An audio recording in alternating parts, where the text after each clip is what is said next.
До конца этого года скоростной интернет в Башкортостане проведут еще в 262 населенных пункта с охватом населения 100 тысяч человек. Для жителей это будет абсолютно бесплатно, и они также смогут пользоваться дополнительными сервисами IP-телефонией и также IP-телевидением. Обсудим тему подробно прямо сейчас в программе «Интервью» в эфире главного телеканала Республики. Сегодня с нами министр цифрового развития и государственного управления Республики Башкортостан Геннадий Разумикин. Геннадий Валентинович, здравствуйте. Добрый день.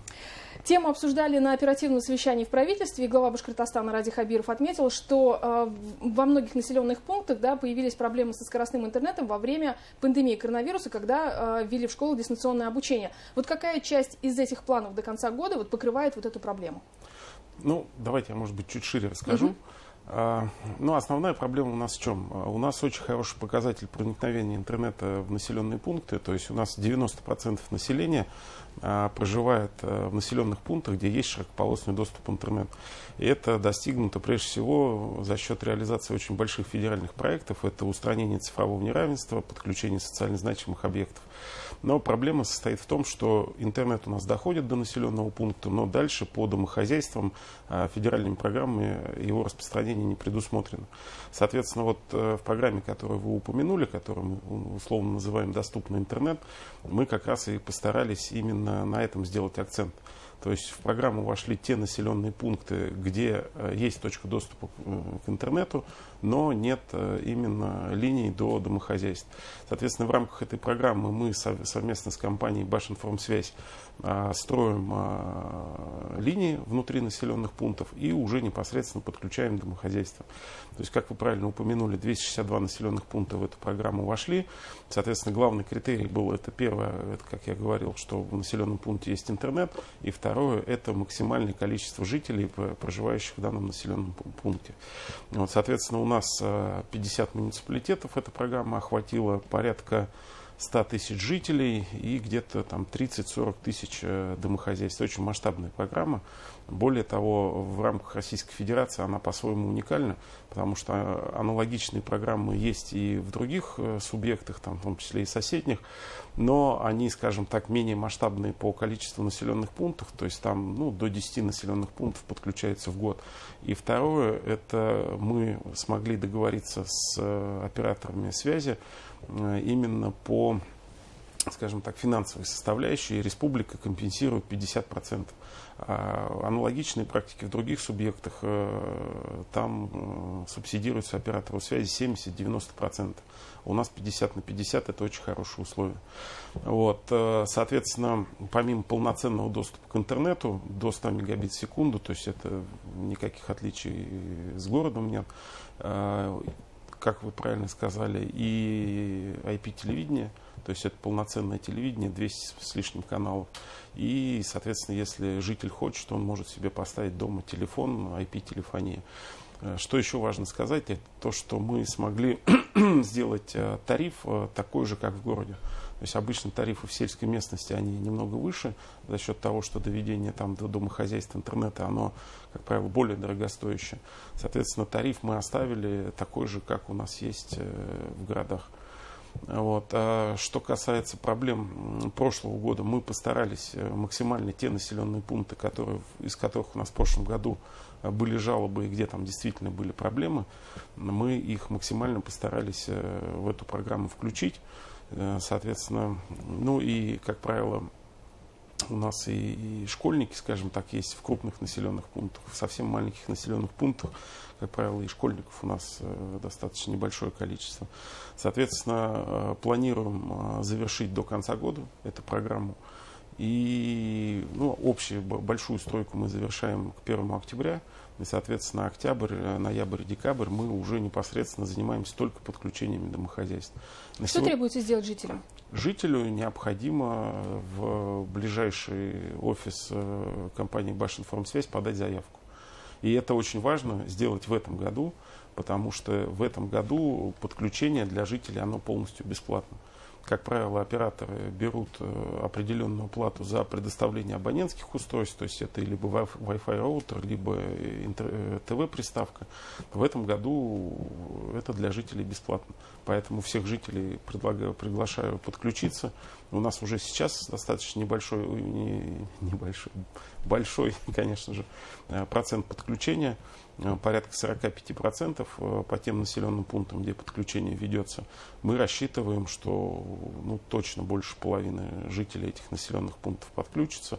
Но на следующие года возможность только также останется, но единственное, придется там немного доплатить. Вы уже отметили, что есть понимание с операторами сотовой связи здесь, в Башкортостане, да, вот эти вот договоренности 50/50 по финансированию. Как в целом вы оцениваете сотрудничество с операторами сотовой связи и на долгую перспективу куда стремимся? Мы и с сотовой связью, конечно, работаем. Здесь мы, конечно, говорим про оператора именно интернета. Но вообще надо понимать, конечно, что все компании, операторы сотовой связи, либо широкополосного доступа в интернет, это прежде всего коммерческие компании. И, соответственно, когда они принимают решение о том, зайдут они в какой-то населенный пункт или не зайдут, конечно, приоритетно для них это количество проживающего населения в населенном пункте, потому что у них есть свои показатели по рентабельности, по окупаемости проекта. Соответственно, это и сотовая связь, и широкополосный доступ в интернет, это, в общем-то, вещи, скажем так, достаточно недешевые, поэтому прежде всего считается экономика. В то же время, безусловно, у нас очень хорошие взаимоотношения со всеми операторами. Во многих вопросах они к нам идут навстречу, помогают. Вот, например, пожары в Зауралье, и были проблемы со связью, опять-таки удалось договориться. Да, по Хайбулинскому району нам поручили подключить 7 населенных пунктов проблемных.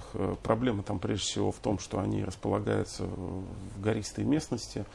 Соответственно, там проживает небольшое количество населения.